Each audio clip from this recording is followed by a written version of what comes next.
तमाम ये मेरे शहर को हुआ क्या है, आज मुझे ये लाइन बहुत ज्यादा याद आ रही है, क्योंकि अगर बात की जाए तो लगातार शहर के अंदर सिर्फ प्रदर्शन देखने को मिलते हैं और पीएचई विभाग के टेलीवेजर्स आज फिर सड़कों पर आने की तैयारी में है।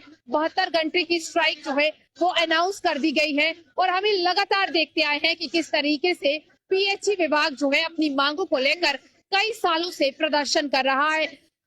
72 घंटे की स्ट्राइक जो है उसे अनाउंस तो कर दिया गया है, समर्थन भरपूर तरीके से दिख रहा है, पर एक सवाल वही है कि क्या ये स्ट्राइक का असर एक बार फिर उपराज्यपाल प्रशासन को होगा या नहीं? बिल्कुल होगा, जैसे पहले हुआ था और डिप्टी साहब के कहने पे हमने 17 अक्टूबर को काम छोड़ स्ट्राइक बंद की थी। आज रात 8 बजे से काम छोड़ पे जा रहे हैं हम, क्योंकि डिप्टी साहब ने उस दिन वादा ये किया था कि आप प्रोटेस्ट करिए, आपकी 1 महीने के अंदर डिमांड पूरी की जाएगी। ना डिमांड पूरी हुई, ना किसी अधिकारी से मीटिंग हुई, तो हमारा सीधा स्पष्ट कि हमें रेगुलर कर दो, नहीं तो हमारा पेंडिंग दे दो और 20-25 साल का जो शोषण आपने किया है उस शोषण का भरपाई करो, हमें टर्मिनेट करो। हमें कोई नया शौक नहीं है उन लोगों के पास काम करने का जिनके सीने में दिल नहीं है। क्या मानकर चले, जैसे आज आप रात 8 बजे से काम छोड़ हड़ताल पे जा रहे हैं, लोग कितना सफर होने वाले हैं? लोग, गर्मी एक तरफ काफी बढ़ रही है, लोगों को पानी नहीं पहुंचेगा तो लोगों की क्या हालत होगी? देखिए, बात ऐसा है, हमारा ये है कि हमने कोविड में अगर काम किया है, अगर हर परिस्थिति में हम काम करते हैं तो हमारा क्या कसूर है? लोगों को ये समझ है कि इनका ये स्ट्राइक ये नहीं कर रहे, ये प्रशासन के वो अधिकारी एलजी साहब जिन्होंने एक जिद पकड़ी हुई है कि हम इनको रेगुलाइज नहीं करेंगे। कभी कहते हैं हम आपको रेगुलाइज करेंगे, कभी मीडिया में बोलते हैं, कभी हमारे साथ वादा करते हैं 11/2/20 को, लेकिन आज उसको 3 साल हो गए। हम लोग स्टैंड क्लियर चाहते हैं कि एलजी साहब अपना स्टैंड क्लियर कीजिए, हमारा कसूर क्या है? साफ तौर पर जिस तरीके से बात की जाए तो अब आप पीछे नहीं हटने वाले हैं। हमने देखा कि पहले आपके पास जो है अलग अलग नेता जो है समर्थन देने के लिए पहुंचते थे, आप वो समर्थन देने से भी कतराते हैं, अपना हाथ पीछे करते हैं।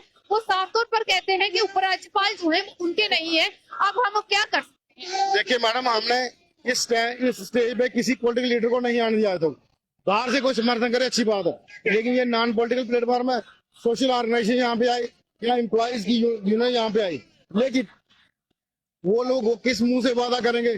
खासकर बीजेपी वाले जो 2014 में मैनिफेस्टो में रखते हैं कि हम लोग आपको रेगुलर करने जा रहे हैं, लेकिन जब रेगुलेशन की बारी आती है फिर लिंगरान किया जाए। आज 9.5 साल हो गए, डायरेक्ट इनडायरेक्ट बीजेपी की यहाँ रूलिंग है और पीडीपी बीजेपी पॉलिसी भी रही है। एक लूला लंगड़ा एसआरओ बनाया, एसआरओ Y20, उसको आके 5 का 2 होने के बाद उसको भी फोल्ड कर दिएगा।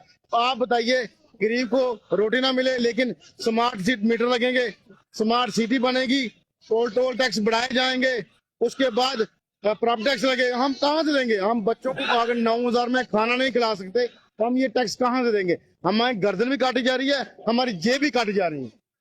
हमारी गर्दन भी काटी जा रही है, हमारी जेब भी काटी जा रही है, इनका साफ तौर पर कहना है। और जहां पर अगर बात करें, उपराज्यपाल प्रशासन कहते हैं कि हमने तरक्की की दरवाजे खोल दिए हैं, जम्मू कश्मीर में सिर्फ तरक्की की बात हो रही है और किसी चीज की नहीं। पर क्या उन्हें ये तस्वीर नहीं दिखती कि जहां पर हजारों की तादाद में डेली वेजर्स रोजाना काम छोड़ हड़ताल? तरक्की तो हो रही है जम्मू कश्मीर की।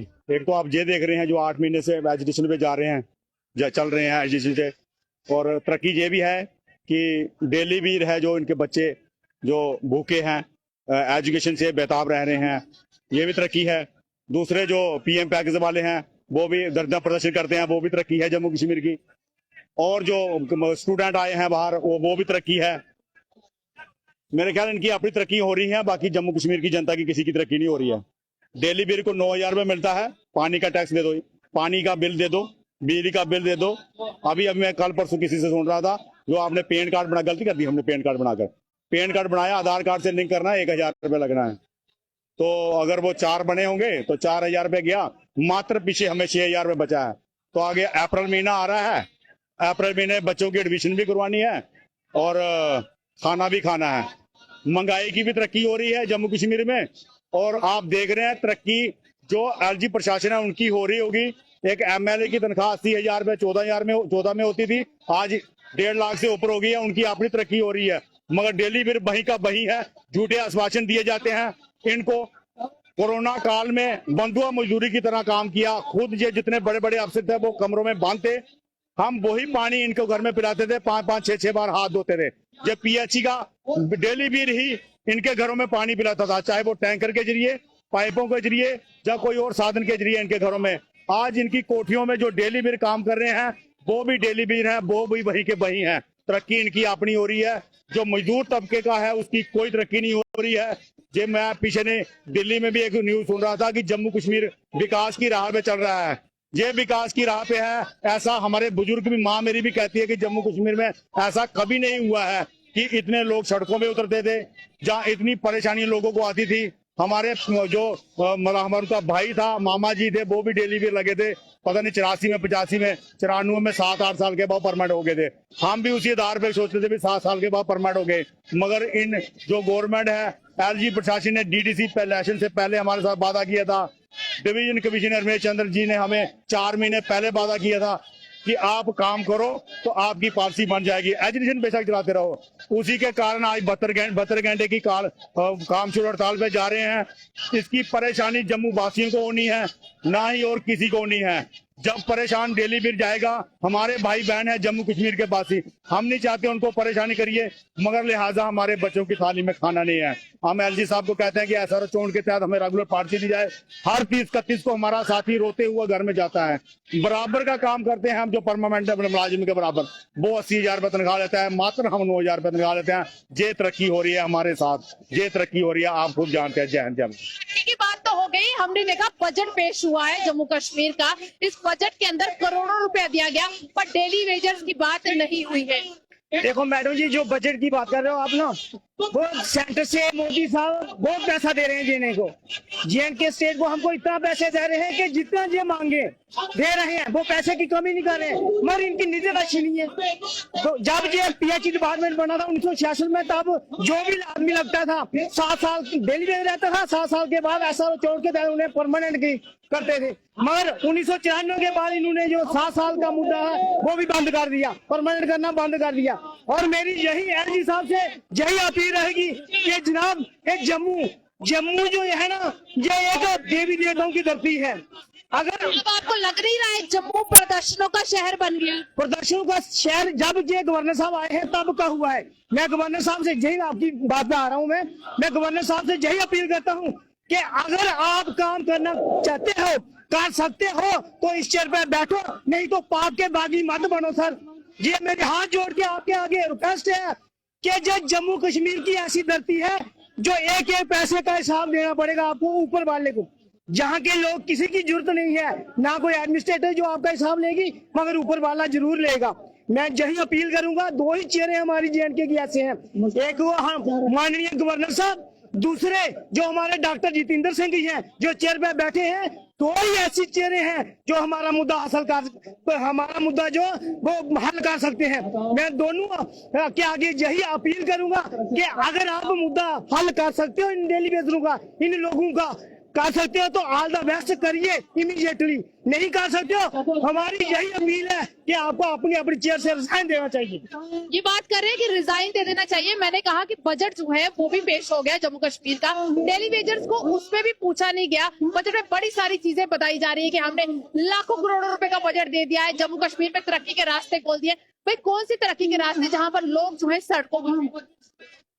देखिए, ये जो बजट पेश किया गया है, ये अमीर लोगों का बजट है, ये स्मार्ट सिटी का बजट है। ये स्मार्ट सिटी का मतलब है कि यहाँ पे जितना पैसा जो स्मार्ट सिटी में लगाया जा रहा है, जो बाहर के ठेकेदार हैं वो ठेका लेंगे और उनकी कमीशनें दोबारा वापस सेंटर में जाएंगी।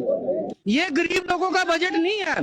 अच्छा, दूसरे नंबर पर अगर यहाँ पे हमारे जो PHE जल शक्ति विभाग को 5,500 करोड़ रुपया एक्स्ट्रा मिला है, वो किस लिए मिला है कि घर घर पानी पहुंचाएंगे। तो क्या पहले लोगों को पानी नहीं मिल रहा था? ये भी एक खाने का ढंग बनाया इन्होंने। क्या वो 5,500 करोड़ के साथ हमारे PHE क्या डेली वेजर परमानेंट नहीं हो सकते थे?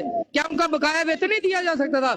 मुझे ये बताइए, हिंदुस्तान का कौन सा रूल है कि 72 महीने का पेंडिंग वेजेस कौन सा इतिहास में लिखा गया है? अंग्रेज भी अगर काम लेते थे मजदूरों से तो वो भी शाम को उनका मेहनताना देते थे, लेकिन जम्मू कश्मीर की सरकार ने 72 महीने का पेंडिंग वेजेस रोका हुआ है। इनको कोई पूछने वाला नहीं है। उपराज्यपाल जो है उनसे जब ये सवाल किए जाते हैं तो वो कहते हैं कि राजनीतिक दल जो है अपनी रोटियां सेकने के लिए इन लोगों को भड़काने का काम करते हैं। अरे भाई राजनीतिक दल, आप भी तो राजनीति में से आए हो। ये उपराज्यपाल जी कहाँ से आए हैं? ये भी पहले राजनीति में थे। और ये जम्मू में, अगर जम्मू कश्मीर के लोगों के साथ राजनीति हमारे ये जो नेता हैं ये नहीं खेल रहे हैं। आपको पता है जो जम्मू कश्मीर के 25 MLA हैं, इनको बोलिए आप उपराज्यपाल के पास जाके कोई काम लेके आइए। मैं कहता हूँ इनके पास, उपराज्यपाल के पास मिलने का टाइम नहीं है। हमारी कमेटी गठित की गई, रविंद्र रैना जी ने हमारा बड़ा साथ दिया, कमेटी गठित की गई, लेकिन उपराज्यपाल ने उस कमेटी की एक बात भी नहीं सुनी। मैं तो इनको बोलता हूँ कि आप भी हमारे साथ सड़कों के ऊपर आइए।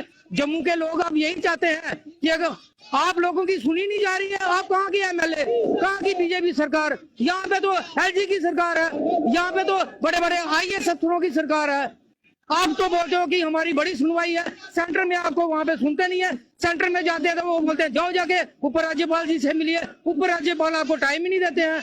ये कहाँ के नेता है? ये नेता शेता कुछ भी नहीं है यहाँ पे। मानकर चले कि जम्मू कश्मीर के उपराज्यपाल जो हैं वो बड़े बड़े उद्घाटन करने में बिजी हैं, दिखाने में बिजी हैं कि भाई जम्मू कश्मीर तरक्की की राह पर है। लोग चाहे भूखे सो रहे हैं या सड़कों पर रो रहे हैं।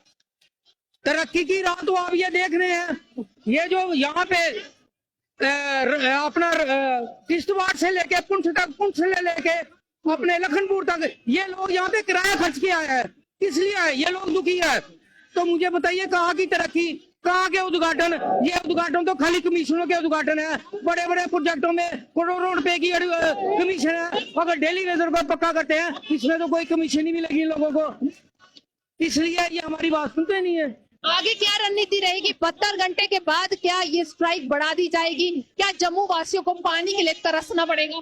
देखिए, अगर जम्मू के लोगों को पानी के लिए तरसना पड़ेगा, पहली तो मैं उनसे माफी चाहता हूं जम्मू कश्मीर के लोगों से। रमजान का महीना आने वाला है, नवरात्रे शुरू होने वाले हैं, लेकिन ये सारा जो कसूर है ये LG प्रशासन का है।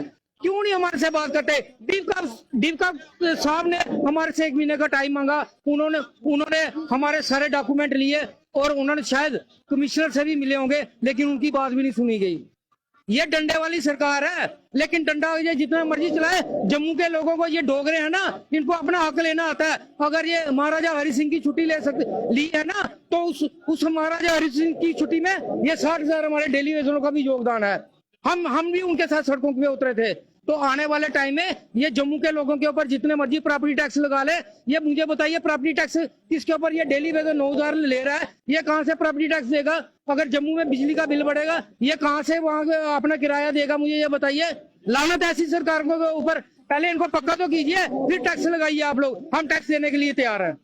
साफ तौर पर ये गुस्सा, रोष जो है उपराज्यपाल प्रशासन के खिलाफ है, जो लगातार दावे कर रहा है कि जम्मू कश्मीर तरक्की की राह पर है। पर तरक्की आपके सामने ही है कि आए दिन जो है डेली वेजर सड़कों पर है, यहाँ का स्टूडेंट वर्ग जो है वो सड़कों पर है, चाहे कोई भी कर्मचारी है, आज उसके अंदर त्राहिमाम है। और अब एक बड़ा सवाल ये है कि क्या आने वाले दिनों में जम्मू के लोगों को जो है पानी के लिए तरसना पड़ेगा? क्योंकि जिस तरीके से 72 घंटे की स्ट्राइक की बात हो रही है, अगर ये स्ट्राइक बढ़ा दी जाती है तो लोगों को इस गर्मी में जो है पानी की बूंद बूंद के लिए भी तरसना पड़ सकता है। आपकी क्या राय है? जरूर साझा कीजिएगा। जुड़े रहें DR न्यूज़ के साथ बाकी अपडेट्स के लिए।